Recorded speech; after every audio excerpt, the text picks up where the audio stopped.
Hello, everyone, and welcome back to Kitten Lady and Friends, my interview series where I'm talking to some of my favorite cat advocates about how we can all make the world a safer and better place for cats. I want to thank everybody who's been watching along, and I especially want to thank Royal Canin for their partnership as part of their Catology series. I have a really exciting guest this week that I can't wait to introduce to you, but first, I want to show our kitten guests. We have, as usual, our kitten cam, and the kittens are playing right now. They are having a really good time with some crinkle balls. So we'll be able to check in with the kittens throughout. My guest this week, my human guest this week, is someone that I admire a lot. It's Sassee Walker. Sassee Walker is an incredible independent rescuer from New York City, and you might know her from her starring role in the documentary The Cat Rescuers. The Cat Rescuers is just a fantastic film that if you haven't seen it, you've got to check it out. It follows the work of several people in New York City, including Sassy right here. She is a trapper, a colony caregiver, a rescuer, an all-around advocate who I just adore. We've done a lot of events together in New York. I always have a smile on my face when I get to see Sassy. So I'm excited that I'm going to be able to talk to her today. We're going to be talking all about getting active for cats who are living on our community streets and how all of us can help out in our neighborhoods. So before I bring Sassy on, I want to show a clip from the film The Cat Rescuers. So let's take a look. Right here.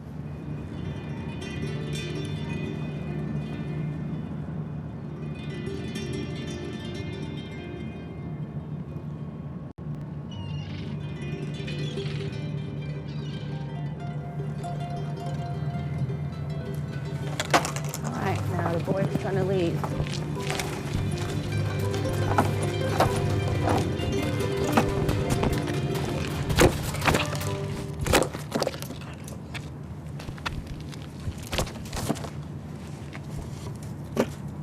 Come on, sweetie. Come on. Come on. You'll be okay, honey. Life's gonna be better for you. No more babies, no more stress. Yay! Welcome, Sassy. It's so good to see you. Thanks for being here.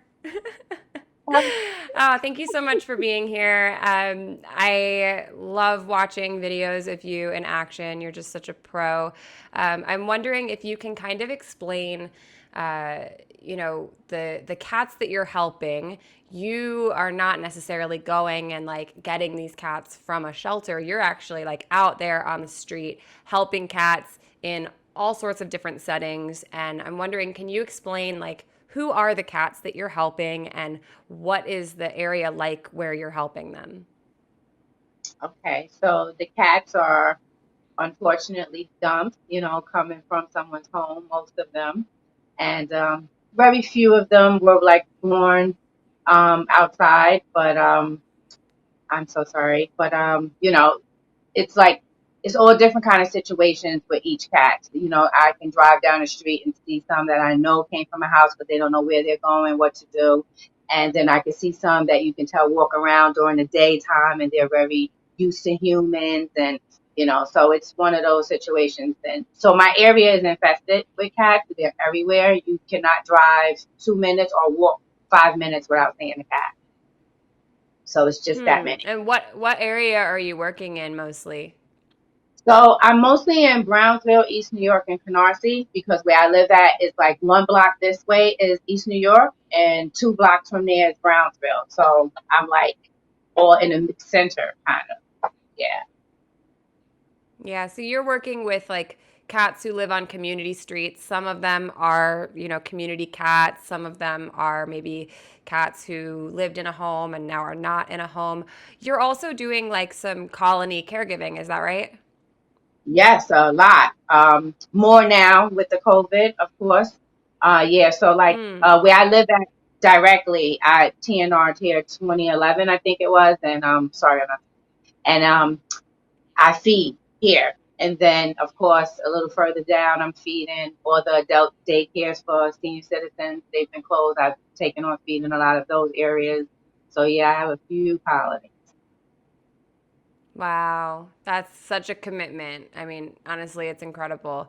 I'm wondering, can you kind of talk about, when people see cats outside and they want to help, but maybe they don't know what resources exist in their area. I imagine at some point you weren't sure what resources existed in your area, and I'm wondering if you can talk about, like, how did you go from noticing there was an issue to becoming the person who's solving that issue? Like, how did you find those resources, or did you ever have to, like, create those resources where they didn't exist?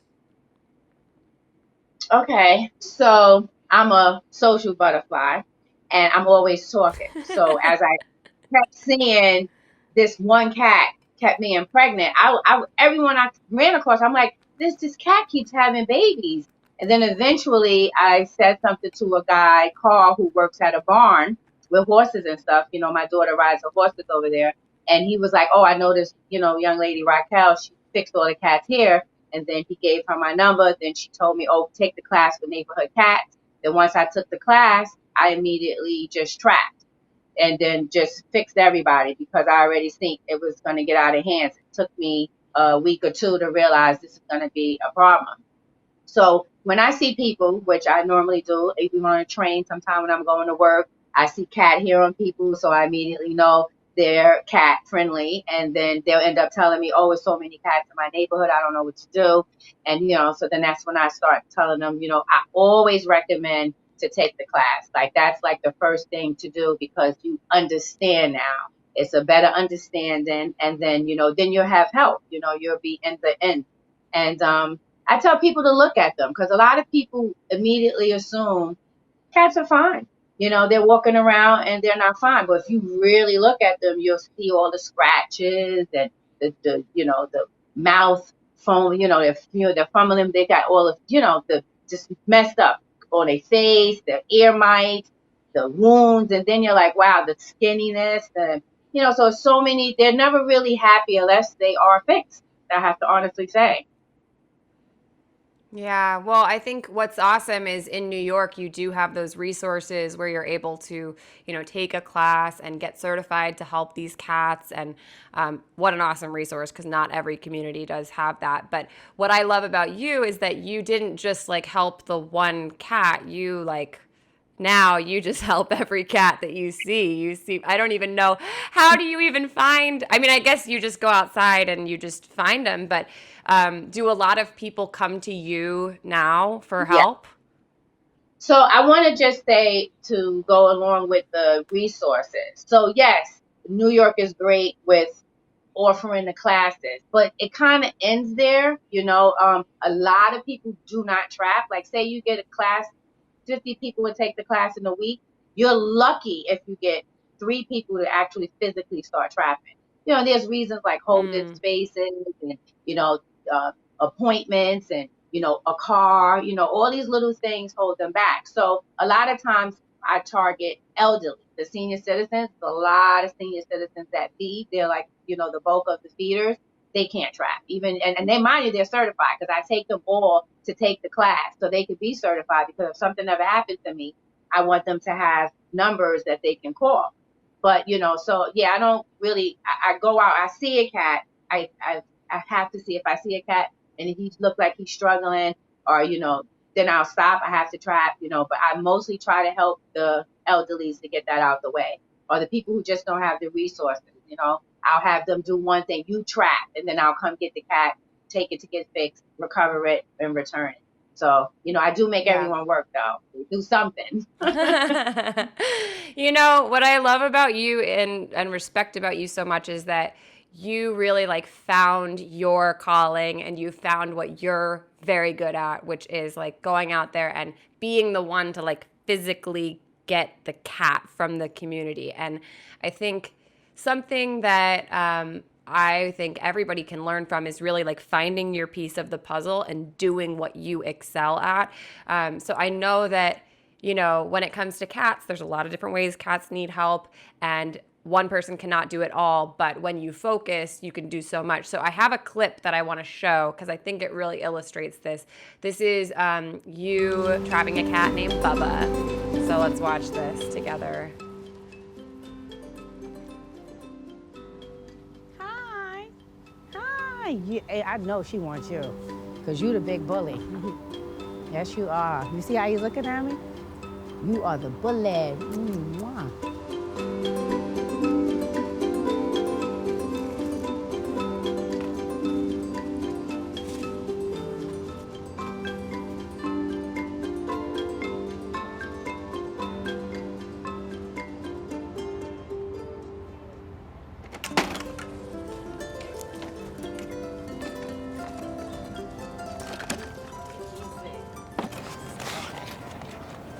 He's a beautiful cat, you know. I wish he can have a house. We don't fix him. He's a fighter. Oh my goodness. Oh, come here. Hey. Sassy, his trapper, was very glad to know that I was going to take him and find him a home. He is such a mush. He'll be going to an adoption event tomorrow at Petco, and hopefully someone will fall in love with him because he's an amazing cat. He's going to make a great pet. Oh my gosh. I love that clip. And what I love about it is that you seem to have like drawn a real boundary where you're like, this is what I do, this is not what I do, but you find the other people who have the other piece of the puzzle. So talk to me about Bubba, or is that something that you do a lot where, you know, you kind of collaborate with another person to get the job done? Yes, yes, and I'm glad you pointed it out. It's my favorite clip too because he had a happy ending. And yeah, so I try to even use. I've always been very resourceful when it comes to that. So when I get really friendly, like just 2 nights ago, I got 2 Polaroids, the 5-finger ones. I'm gonna post it, and both of them from like 10 blocks apart. So now what I do is I'll bake. I'll say, okay, I'll trap for you. You know, so I contact rescue groups, and in exchange, if they take the cat, I'll trap for them. So just like a mechanic, oh, can you, give me a cheaper price and I'll trap all the cats in the back. And it works, So yeah, that's what I do I get a lot of friendlies. So sometimes it gets very, very depressing because I don't have room. Like now there's so many more that I can't even trap them right now. I just want ferals because I'm like, well, my cages is full. I got other people holding cats for me. And it's just, so that's the bad side of it that people don't see. It gets to be too many of them and then they can't move fast. It's kitten season right now, so that's not even working for the adults. It's like, so this is the downside, but the upside is when they do get in a good place and they get a good home and they get love, they are the best pets ever. Like, oh, forget about it. Well, Bubba is so handsome. His cheeks are just like adorable. And then I have this other photo here that's a couple of kittens that I think were you trapped these kittens and then they ended up going to, I believe, Flatbush Cats. Is that right? Yes, indeed. Yeah. So tell me about you and kittens. How do you and kittens go together? Do you take kittens home or you don't want to take kittens home?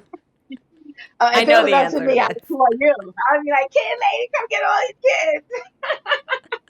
But yeah, so kittens for me is like the downside, the really downside. First of all, like you get really attached to the kittens in a different way. The kittens, they're so dependent on you. So I immediately get like depressed when I get kittens, and then especially if they're spicy, like this group were feral, and the mother was already P3, and then but I got the mother, the father, the grandmother, I got the whole colony, and it was just like, oh gosh, what am I gonna do with these kittens?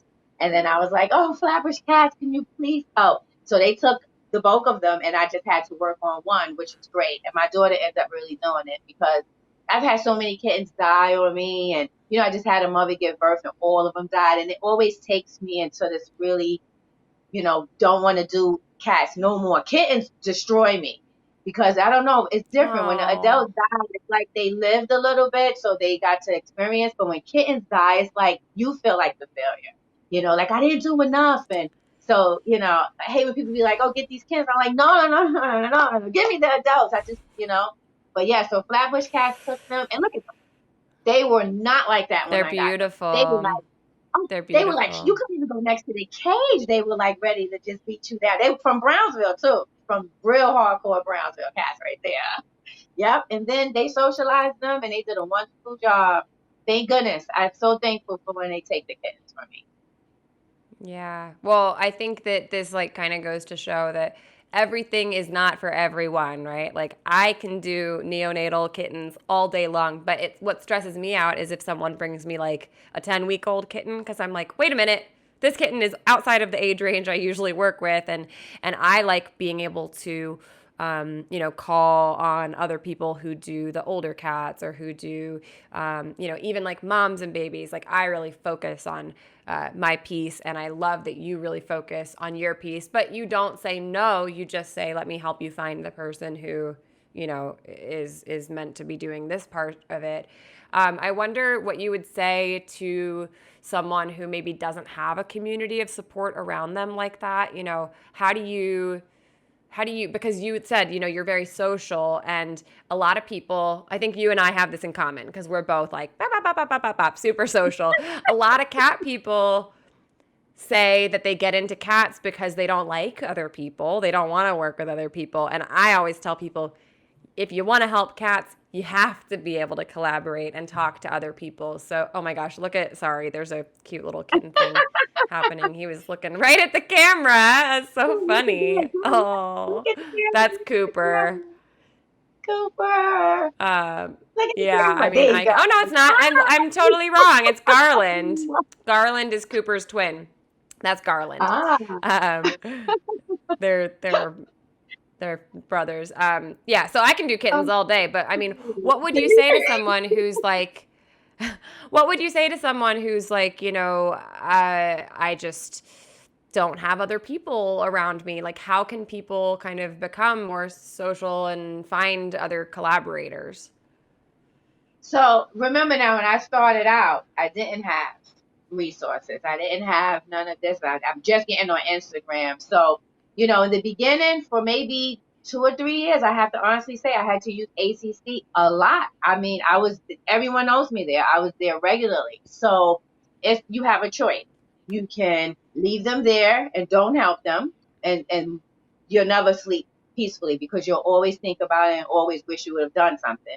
Or you could go ahead and take the chance and get them, and then you bring them to ACC. So it requires like if you coming in there and the cat needs a home or is sick or is half dying or whatever it is, they're not going to turn you away. They're going to help you because that's what they're here for, to help the community.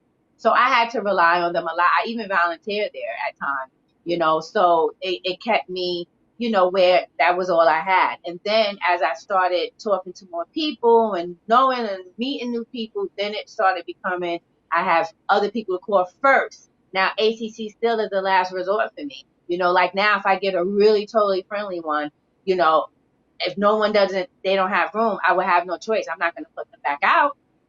So I would have to use them again. So as long as I know it back in my head, and I always tell other people, don't automatically assume you bring a cat there, the cat's going to be euthanized. You even sign a waiver saying if they can't place the cat, that they return the cat to you. So go there, bring them there, give them a chance. I mean, even dogs. I brought them 2 dogs, that was outside in the garbage can. Like I didn't have room for it. I had no place. I had 20 something cats in the house, and the dogs both got adopted and they got pulled.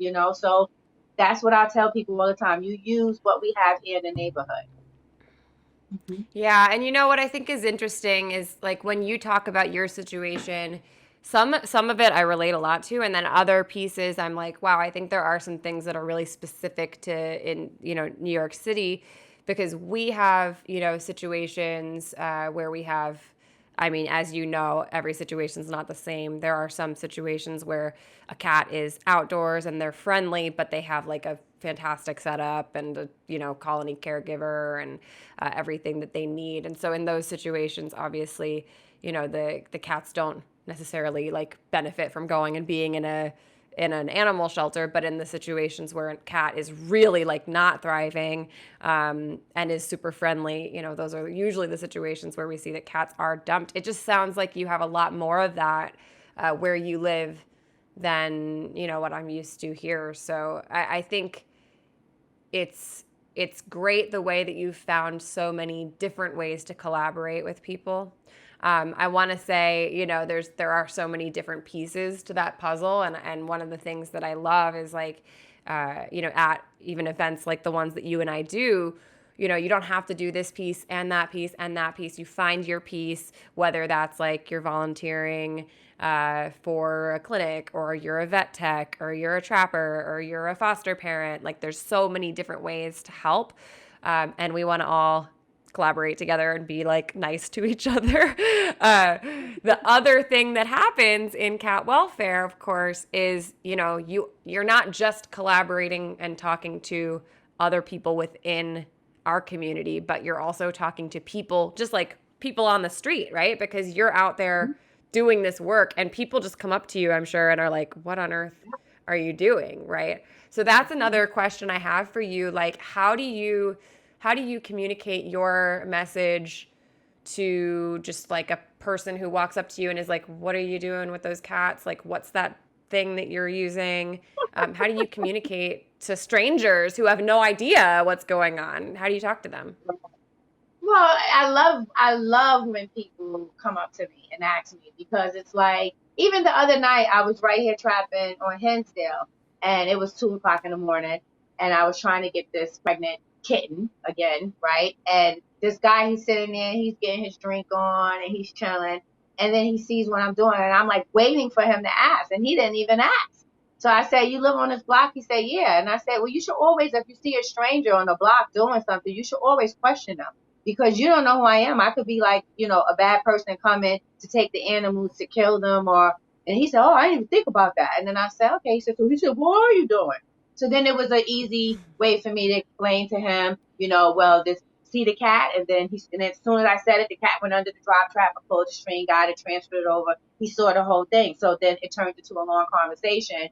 You know, I was out there for like 15 minutes explaining. The other people were coming over. And, you know, and even though they were partying and living it up, you could tell that they were really, really interested. And it was like they never thought about it. And now, so for me, it's good, because it's like, even if you look at me and you're curious about what I'm doing, I'll go right ahead and say, oh, I'm trying to get this cat, and so I could get her fixed, you know, spayed and neutered. And then she don't have any more babies. She's not out here fighting. She's not getting, you know, have to have sex with like 20 male cats. I want to get them all, and this and this. And, you know, and if you have a cat, or if you know somebody who have a cat, tell them, please don't throw them out, because I make sure I say that in all my conversations, because they always end up outside. So it's like, oh, so what should they do if they got a cat and they don't want it no more? Bring it to the shelter. Do not put the cat outside, you know, because it's just not a place for an indoor cat to go.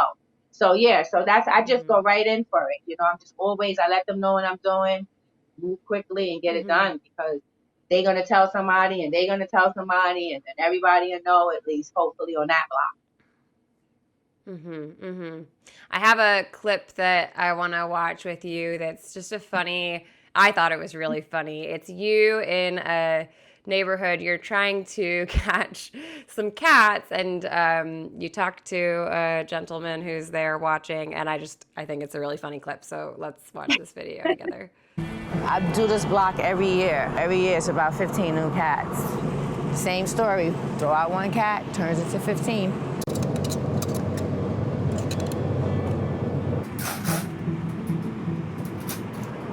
Hi.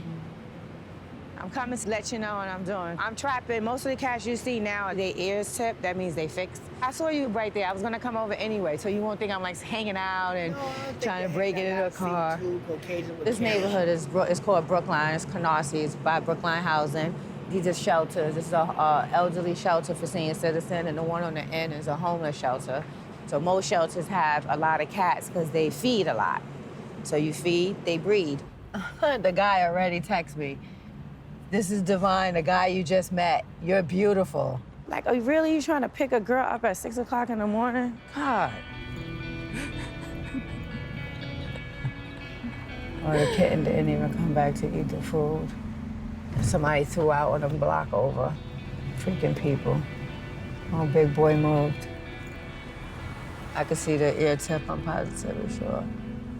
Oh, he's right here, black and white. Oh my gosh, Sassy, that made me laugh so hard. You're like out there trying to help cats at 6 in the morning, and people are just like flirting with you. Does that happen to you a lot? Oh, all the time. Which is why I put no effort at all in looking cute. I am just so b-boy looking, because it's just I can't talk to you. I'm trying to trap a cat. When I'm focused, and that's that. But yeah, it happens a lot, Well, I you think know. it's just like compassion looks good on you. It's like you don't need to try. You're out there doing a nice thing and people are like, "Hey, let me get your number." I just love that. I think like I do a lot of like work in communities where you're having to talk to strangers all the time and we experience things like people who love the cats who are scared you're taking them away or are they hate the cats and they don't want you to help the cats and things like that. I wonder like when you deal with a conflict of some kind, how do you get yourself like in the right place to be able to be like a strong advocate, even when a person is maybe like not super happy with you being there trying to help. And I get that a lot. So it's now it's like I have two horrible stories that's total opposite. Like it was this one, even if I have my car in front of someone's driveway, it's 4 o'clock in the morning. It's not like you're even using the driveway, and they'll come out. One lady goes and try to grab the drop trap. I don't care about the cats, and so I get that. And then some of them, it's just no talking to them, and you can tell. So if I say anything, it's just going to escalate. So those kind, I'll just don't touch my trap, please. I'll move the trap and I'll just avoid it. And then I had one guy, another block I was trapping on in Brownsville. His cat, he lets his orange cat go in and out, impregnate all the women. He thinks it's very cute. Cat needs a royal, so he needs to impregnate everyone, and that's what men's supposed to do, and this and this. This is the attitude, right? So I'm like, well, I'm trapping the cats, and he was like, well, if my cat go in your trap, let my cat out, and it was. Now it started getting aggressive, and I was like, if your cat go in the trap, I'm not letting the cat out. And if it's your cat, where's your paperwork for the cat? So he said, oh, I'm just gonna stick my pit bull on you. So you see, so I get really bad situations, and it's so late in the morning time. I try not to. So I just packed up with those things. I'll just pack up. Before I used to be out there ready to fight, but it didn't get me anywhere. And then it's like the cat is still there. So I ended up trapping his cat. It took like another week or two, but it was like 5 o'clock in the morning. I had to go. So that's how I deal with it. And when the people you could just feel that they don't have no love for the animals. They don't want to be bothered. They don't even understand why you wasted your time with it. They don't see them as suffering, and it's good for them. They outside, they're fine. Those are the people it's very hard to get through. But then if they see you keep doing it, I've had some people, they start off, didn't like me, like what I was doing. And then they said to me, oh, it's less fighting. I noticed, I used to hear them in the background. And now I don't really hear too much. Now they starting to understand, like, oh, and then I have people who do the opposite. They used to put the food out before I trap, and then it's like after I trap, they didn't want to feed them anymore. It's like it's weird. It's just weird thinking, I just don't understand it. But it's not as simple as what people think. Yeah, it's definitely not. Yeah. I just Yeah, go, I think that and I just, yeah. the the work that you do really requires like getting yourself in the right place and I think that you're such a gift to the cats and I experience a lot where you kind of have to just like get through the situation even if it's a little bit uncomfortable, just get through it. Another thing that I wanted to ask you about, because I know that we Wait, both before you ask me, I want to experience. know. Wait, sorry, Kitten Lady. I wanted to ask you, what's some of your things? Because I know you get into stuff too. You out there on the front line. Like, how do you handle it? Like, what's your woosah besides your cute face? That's a great question. Oh no, I don't get hit on as much as you do, so No, you're but doing you something got a right. cute No. face.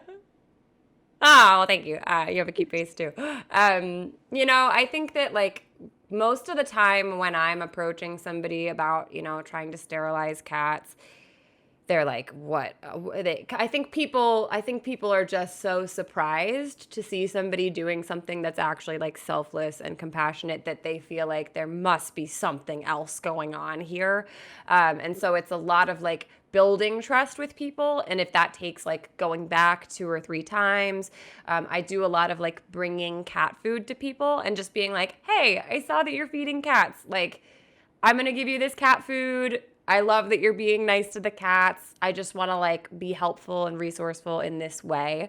And if they don't trust the first time, then the second time you go back and you bring them cat food, sometimes they're a little bit happier to see you because they're like, oh, maybe you really are just a nice person. And it's like, yeah, there are really people who just want to help. I think the other situation that we deal with a lot, which I think is not talked about as much, is, not all of these situations with cats outside are just cats who live outside. Some of them are in indoor, outdoor type situations. People who have a large volume of cats maybe living inside, going out and back in. These like hoarding type situations are something that I know I deal with a lot. I know you have mentioned that you also deal with hoarding situations. And I'm curious if you can talk about that. Like, do you ever find yourself in a situation where there's a lot of cats living indoors together who need help? And, how do you approach those situations? Do you feel like you have like empathy in those situations and kind of like have an understanding of why that's happening and how to help? Like, how do you handle that? Well, I tell you, that's probably the most draining of all of them because, most hoarders, they have a little bit of a mental disorder, so you're dealing with, you have to take all of this into consideration, and they normally find me. I don't go really seeking them out. They'll find me. So it's, you know, it's, I'm helping a hoarder now. And it's like, she's like, I've been, it's she first she's focused, she's channeling on I'm gonna help. So she'll give me just the boys. She won't give me the female cats. And then it's like, so now I have to like, I'm not doing any until you give me the female. So now we're playing this game again. And she's like, but I got another boy. And I'm like, I'm not taking any more boys. You have to give me a female. So she must have thought I was joking. So for 2 weeks, she just kept calling with the boy, kept calling with the boy, and would not give me the female. So now we're going to see if she's going to give me the female because I'm not going to budge. Even though most people would be like, well, just keep doing all of the boys. She takes them from outside, she brings them in, so it's a new boy. I did all the boys. So now it's going to always be a new boy. Until we get the girls fixed, that's when it's going to be, easier.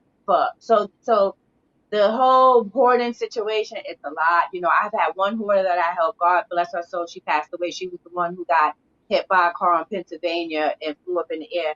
And she had over 50 cats in the house. And I had to Oh trap my all of them gosh, inside the Sassy. house. And I had to tie my shoes up with plastic bags and everything. And I was the only person she would let in the house. And we got it all done. And no matter how many times I kept, at least I got her to come around because it's like I didn't judge her, I didn't ill her out, I didn't, act like it was crazy. I didn't. She knew I had to do that. So she was a hoarder who I felt like she said it was because of me that she was slowly letting go of being a hoarder because no one was ever listening to her, and she had like all these different other things going on. And then she started, I said, well, first of all, you should work out a little. You got to start loving yourself because then it'll make you look at things and see it for what it is. She had cats that were like half dead. I had to have some of them euthanized. It was a very, very traumatizing situation. But I don't give up on them. I'm good with talking to people even when they have issues and problems. I try to listen and find something that they say that I'll just zone in on and then turn that into, okay, we're friends for it, you know? Sure. Yeah. I How do think that you one do thing it? I see a lot, something that I see with pretty much like every hoarding situation is that there's just so much like shame built up and people are really Mhm. scared to let you in, either like literally let you into the house or like just let you in like emotionally. And I think that that's another one of those situations where I love what you said that like if you can find like one thing that you have in common or like one little like an in, whether that's giving them, some cat food or like commenting on how you love their shoes or whatever it is, like just an in where you can, kind of like connect with the person. I think, we're helping cats who are in unfortunate situations a lot of the time, but we're also in the position where we do have the opportunity to help people and to have compassion for people. And that's like the kind of unexpected side effect for me of doing a lot of rescue in communities is I've seen not just cats transform, but also like people transform through being helped in a non-judgmental way. So I love that you do all of that, but I know that I know it's not easy.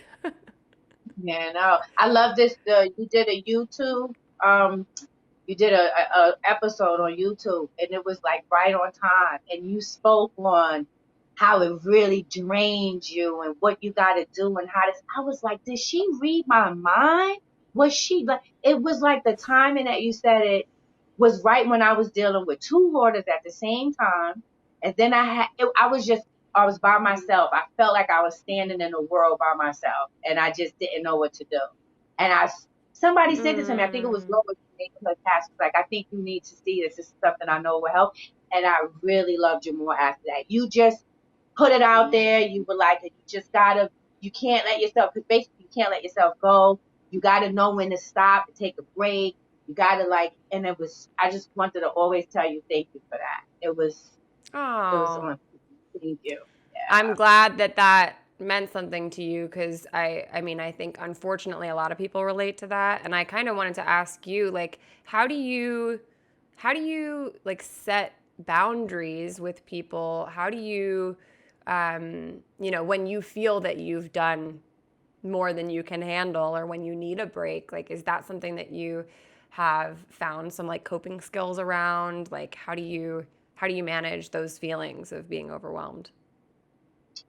Well, I need a break now, right? Like, so, because I'm like really exhausted. I'm not getting any sleep. I'm wearing tearing on the car, and so I haven't really figured it out. But I noticed that I get a massage when I go get a professional massage, it gives me more energy. When I'm around, yes, I tell you, it's amazing. And then with this COVID, we can't have any. So that's where I will spend my money on, and I think that does help. That Good. kind of I'm so brings glad to me hear that. That makes me happy. I'm so glad you do that for yourself because I think a lot of people, I mean, people just think that if you don't spend like every cent you have on helping cats, then it's like somehow selfish, but you have to take care of yourself. Even if it's I mean, for me, it's like I take a bath several nights a week and I use like nice bubble bath and that's my thing is just like listen, I'm going to get nice bubble bath and I'm going to take my bath and that's where I can like turn my phone off and just be like no one's contacting me. I'm not looking at my emails. I'm not worrying about anything. I'm just going to take my bath. So I Mm, love that you have that. that's nice. That does. I haven't had a bath in I don't know how long.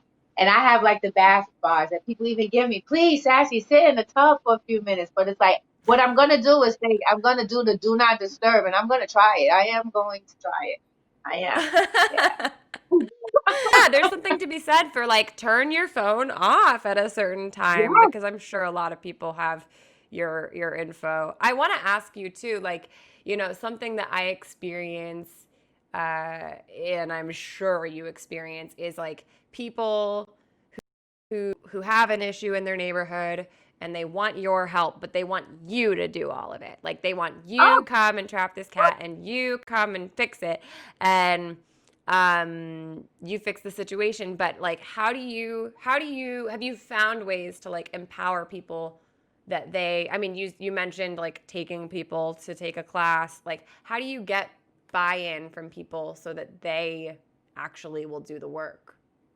Oh, they're working. Like now, I have a lady, Pam. She's an older lady. She does collect bottles. She has a lot of cats outside she feeds. She had just left her two traps right after work, and she knows how to set it. She's gonna get two cats when I finish with talking to you, lovely lady. I'm gonna go get the two cats. So what I do is because I have a lot of people like that. I've had people who had kittens.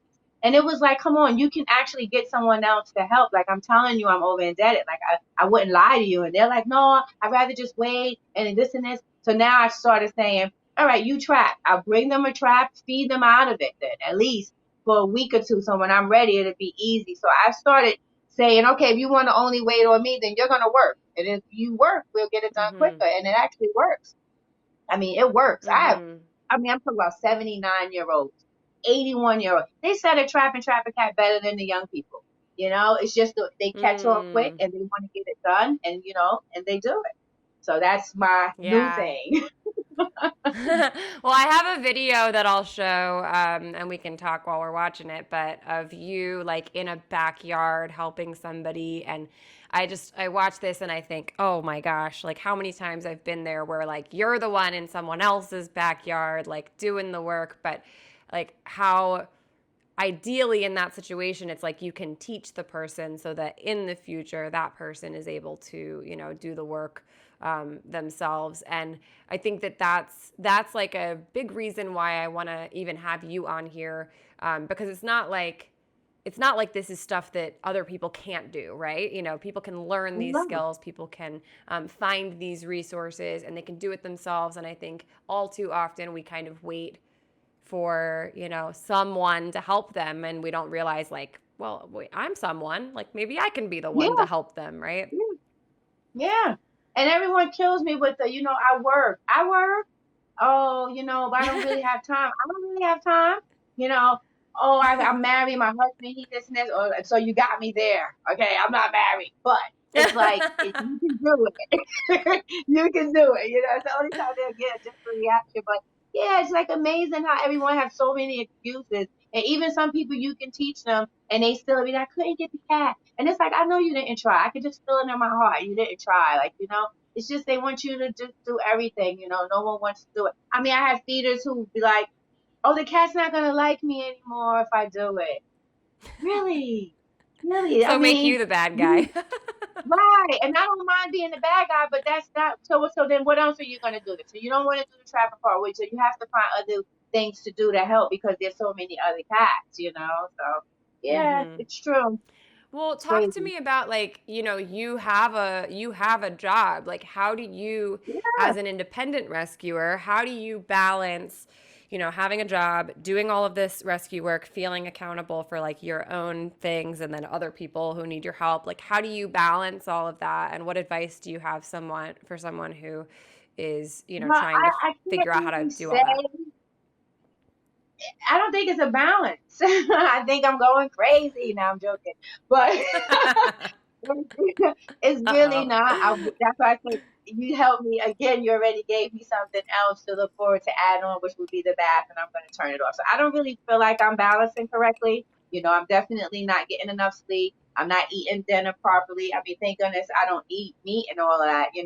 So because if I did, I would probably be even more tired and just because it's like I I think I'm see the getting food you energy. cook, because you cook some beautiful food and you post pictures of Thank it. And you. I have to think that must be like a hobby for you, right? Cooking, because that you cook Um, beautiful food.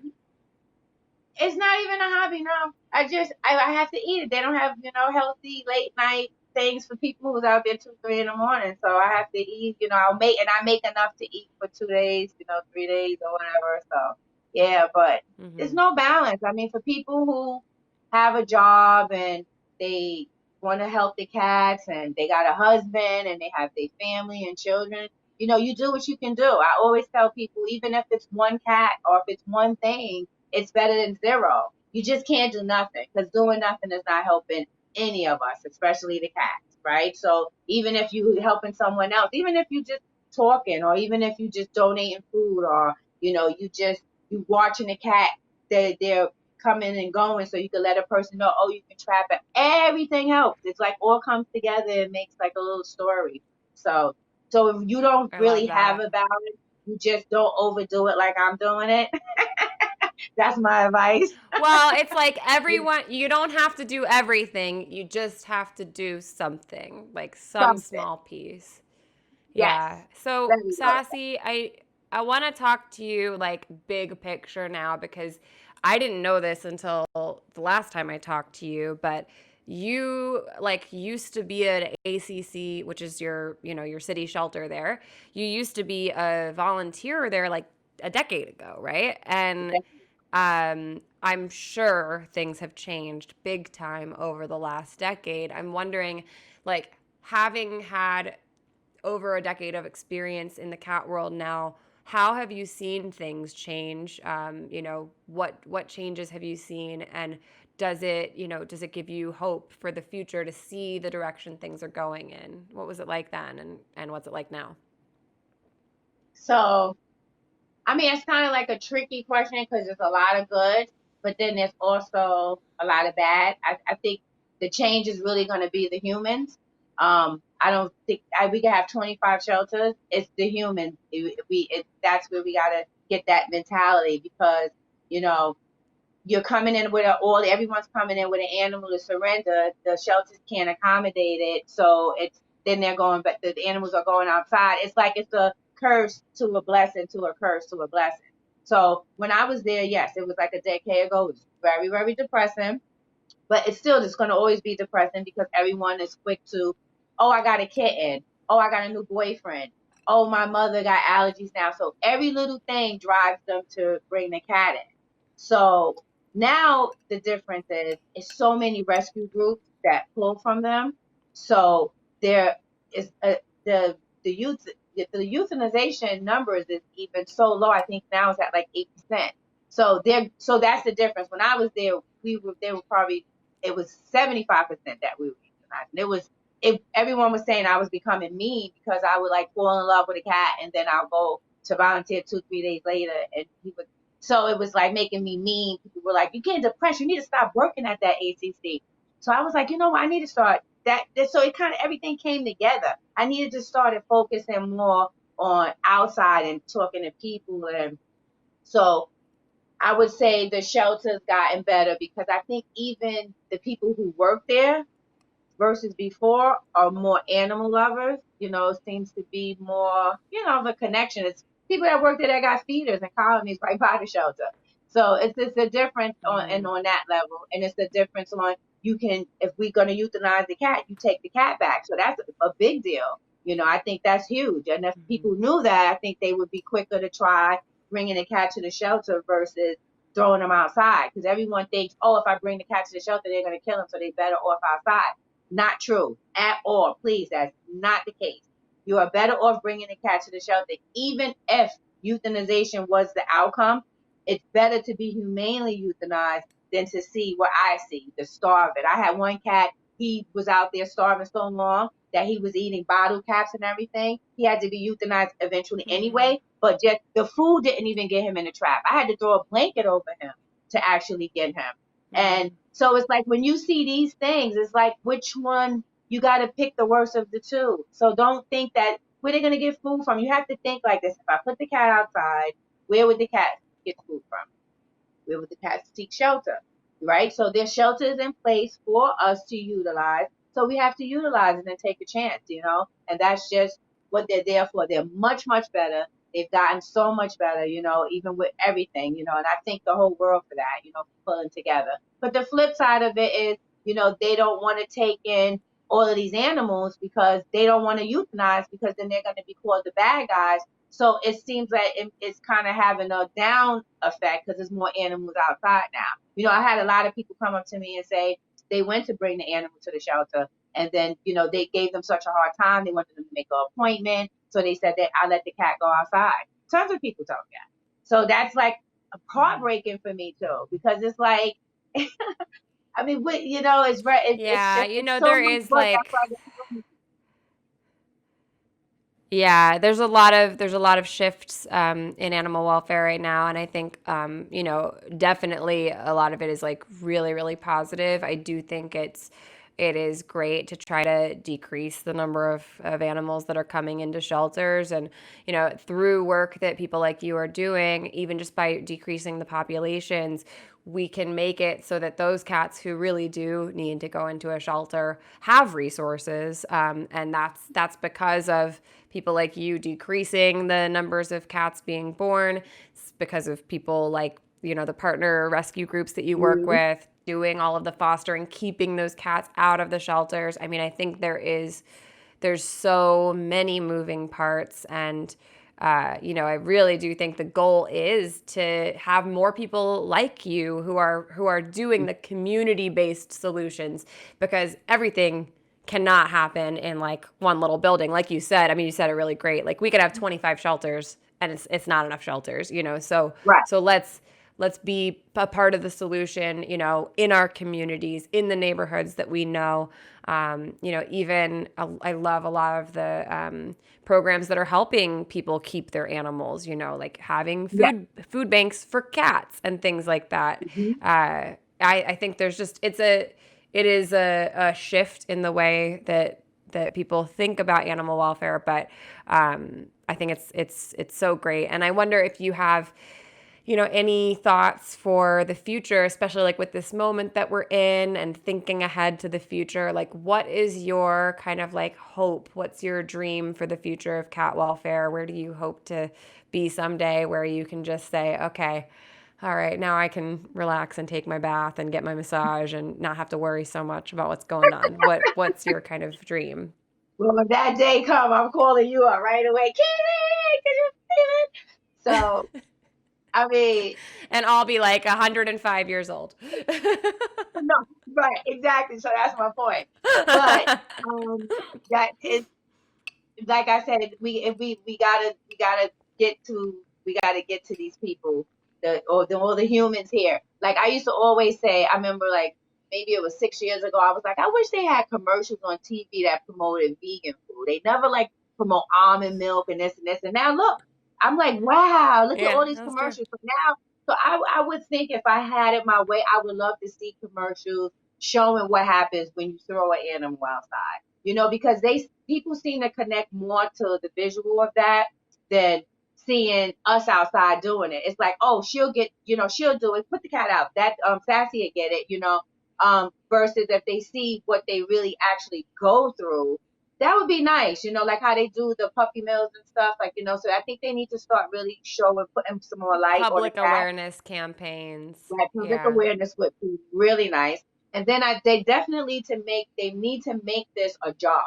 You know, this should be a job description like everything else. You know, they hire people to go out to trap, neuter, and you know, it'll be a head start. You know, it'll help a lot. And then you know, maybe people will start seeing how nice the neighborhood, you know, can be without you know all the fighting and the kids, because it's very depressing seeing kittens dead in the street. You know, every time it's like you don't want to go outside. So, and this year is actually really bad. It's like worse than the last maybe 4 years. And that's because of the COVID and Hmm. because everything that's going on. It's like the animals are just not on the front row getting any recognition for anything, you know? So they're getting hit by cars, everyone's speeding. So if I could change all of that by just maybe just getting through to the mind of the people, I think I would be like, hey, I'm going to get 2 massages. Well, Sassy, I have to say, I mean, I know that's like your hope for the future, but you know, you're already getting through to people because you're in this incredible documentary. You're like, you are sharing that message. You know, you're on here. I'm so glad that you're on here with me. And you have an important voice in this movement. You know, every time that you speak at an event, every time that you post on social media, you know, I love following the work you do. You're able to get your message out. And I think that's what's so cool right now is, you know, we have the opportunity to reach people about these important issues and to connect with other people who maybe have like a slightly different piece of the puzzle than us. So I'm so happy you were able to be here and talk with me. I have one more question for you, and it's a silly question, and it's a would you rather. So my silly would you rather question for you. It's a New York based one. All right, so picture this. You have to rescue a cat. I'm going to send you on a rescue mission. Would you rather rescue a cat where you have to climb to the top of the Empire State Building? There's my cat, Eloise. Or would you rather, on a day when the ferries are out of service, swim across the Hudson to rescue a cat from the Statue of Liberty? So would you rather climb or swim to rescue a cat? Which one? Well, I can't And why? swim, so that was easy. I gotta climb. I would Okay, climb. so I you gotta actually climb. climb. And I climbed with heels on. One time coming from a party, I was climbing over a gate to get a cat that was stuck between it. It was like a big border there, and it was only the gate, and I had on heels. And silly me, I should have kicked the heels off and did it, but I didn't think about that. So I guess I'm a climber. That's so funny. All right. Well, okay. So we'll get you in some really awesome heels and a cute outfit and then send you up to the top of the Empire State Building. Yeah, make sure I match. I want to have red, white, and blue on. Holla. Thank you. And I gotta say thank uh, you too, Kitten Lady. From the moment I met you, you just so loving, and you have a smile that makes everyone smile, and you got that nice voice, and la la la la la la. It's almost as if you singing, and you do so much good work. I mean, I follow you. And you Thank are you. amazing. I mean, you get great. You have great followers. They ask you great questions. You give the best answers. You're such a mentor, so, and I like how you do, and I love actually how you go through the whole channels of, this kitten you rescued and the stages and what happened at the hospital with doc, and you always throw in, and you got to fix these cats outside. We got to teach, like you never just base it around the kittens. And I give you so much respect for that, because it's not just kitten world to you. Oh, It's like, thank I'm you. really trying to save everybody here. And that's what, yeah, you're not, and you're trapping, girl. Let's not forget that. You out there getting it in, okay? Especially you took that picture, you had all the traps. It's fun. I love it. It's It's fun. true. I And I was absolutely. so And let me excited. tell I was so you, when right now, I mean, right now everything is so terrible with the pandemic. You can't have any fun. You can't go see a movie with your friend. You can't go see a concert. You can't travel. You can't have a dinner party at your house. You can't do anything. So the only things that I do now is I go to the vet, I go to the shelter, and I trap. And trapping is the most, I mean, it already was so fun, but now with the pandemic, I like love the days where I get to trap, because I'm like, oh my God, I'm like out in the world. I'm like talking to people, but I'm like at a distance with a mask on and gloves and like right. sanitizer. Pss, pss. But listen, I mean, the cats don't stop breeding, so we got to keep doing it, right? So I appreciate you so much, Sassy. Thank you for your kind words, and I love following you too. Can you kind of tell us about where people can follow you? Like, if somebody wants to follow the work you're doing or support the work that you're doing, how do they do that? No, definitely the Instagram is the only place, unfortunately. And I just got on there a year ago. Not even. I So know, thank we you all begged for you. coming. We I begged know you. yes, indeed. You I was certainly like, you did. have to get So on it there. worked. The last cab camp did it. That was it, So, but my handle is Sassy, and that's SASSEE_badass_TNR. And yeah, so that's where you'll see me at. And it's so funny. One of our followers, I just had Sassy_TNR when I first joined. And one follower, Sarah, said, no, no, no, you got to put badass in there. And I said, I actually like that. And that's how I got the badass. That's true. I love it. It's the Yep, perfect name for you. Well, thank Sassy, thank you you. so much for talking with me. And I Thank can't wait to talk to you you. soon. Thank you. It was great seeing And you. big shout I out wish to I you didn't have to too say for goodbye. wait, I want to just say one more thing, and thank you so much for Yeah, giving yeah, us no, so no, much please. recognition. Oh, huh? Oh, it's okay, You're right? I got awesome. great. So I Yeah, want yeah, to you're say good. thank you. When I see you in person, I am going to hug you so hard, you're going to say, get off. But yes, thank you so much for the recognition and the love that you gave us. It really helped a lot. It made things better and easier. It's like the people who respect you, it's like they saw me as like, a nice friend coming into your life. So I appreciate that love, because you always been my boo anyway. I always like, Kitten Lady's here. Where is she? So thank you.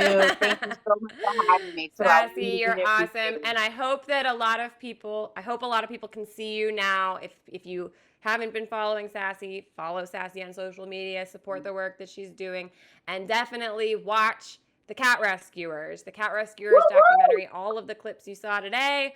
The Cat Rescuers film, you can watch it on Hulu, Amazon. You can go to catrescuersfilm.com and get information about it. So, Sassy, I am so sad to say goodbye to you, and I hope that a lot of people will watch your film and support you. But it Thank was you. great Yes, a lot of talking. people have been Bye, watching it too. Thank you all. I love you. Mwah, mwah, mwah. Sassy. Thank Mwah. you.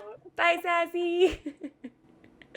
Oh my gosh, I could just talk to Sassy forever. She's saying that I'm always smiling, but Sassy always is like a bright light and is just such a wonderful person. Does such good work. So thank you everyone so much for watching. I hope that you really will go watch the Cat Rescuers documentary and support the fantastic work that Sassy is doing. I also want to thank Royal Canin again for their partnership and remind you that if you are having any difficulty accessing veterinary care right now, you can tap into this fantastic service they have in partnership with Ask.vet.